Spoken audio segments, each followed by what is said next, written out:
1-2 yung ano ko dito siguro.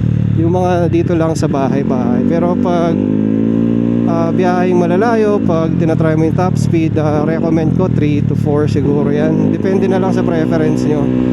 Pero city driving, para sa akin, 1 sapat na.